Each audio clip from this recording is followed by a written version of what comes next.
Hi guys, I'm back again with a new video, and in this video I'll be showing you how you can utilize git restore. Okay, so git restore is one of the powerful command whenever you are working with different files. Sometime you want to restore some of the things. So how you can do for a single file or for a multiple files, how you can simply restore in different situations, that I'll show you in this video with proper practicals. But before that, I just need to show you that this is my channel. If you haven't subscribed my channel till now, then please subscribe for this kind of coding related videos. And if you want to learn Git and GitHub from scratch, so you can go and check it out, this complete playlist where I have a multiple videos. So you can go and check it out. Let's start the video without wasting any time. So here if I show you git logs, so it does not have any log as of now because I want to demonstrate you from starting so that you will not have any doubt.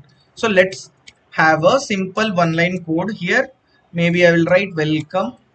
Okay, and then if I write git status, it will show that this is the file which is changed. So it is showing in this changes. Okay, so what I can do, I can simply add it, and then I'll just write a commit -m, and here I'll write initial commit. Okay, so once I click on enter, if I do git status, you can see now it is clear, nothing to commit. So I have done a simple single commit as of now. Okay, so assume you have simply added one more line, maybe some features added. Assume you have written thousands of lines, okay, not this single line, then you have to restore this app.js.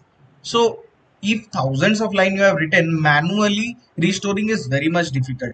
So that's why git have its own command, that is git restore, and then you have to write the file names. Like here I have a single file, I have written app.js. If you have multiple files, just give a space, then write whatever the file, then extension. Okay, so it will restore all in all the files. Okay, so app.js, if I click on enter, so you can see the line which I have written, it is gone. Okay, but this will happen when the changes is not there in the staging area. Here it is not in the staging area, so that's why this thing happened. So let's add it to the staging area. Again I'll just write it some features and then I'll add it. Okay, so now if I show you, it is in the staging area. Okay, here also if you say, it is in the staging area. So in the staging area, if you run that command, it is not sufficient to remove that. For removing that from the staging area, here you can see it is showing in the stage changes. You have to write a command, that is git restore --staged. That means it will restore from the staged area and whatever the file name. So that is single file, so I have written. So now also it is trying to remove it. Okay, but after removing, it is still showing the changes is there. Okay, so this changes is there, it have not reverted the changes, but it removed from the staging area. So if I right now write git status, you can see it is showing in red color that it is modified but not in the staging area.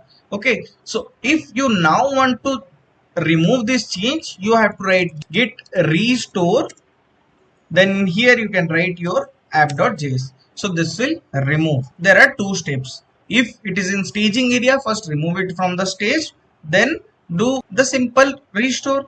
If it is not in the staging area, then apply the restore directly. This is the two things which you want to understand, and that is what used in the industry. So if you find this video interesting, then please like this video, share with your friends and subscribe the channel. That's all for today guys. Thank you for watching.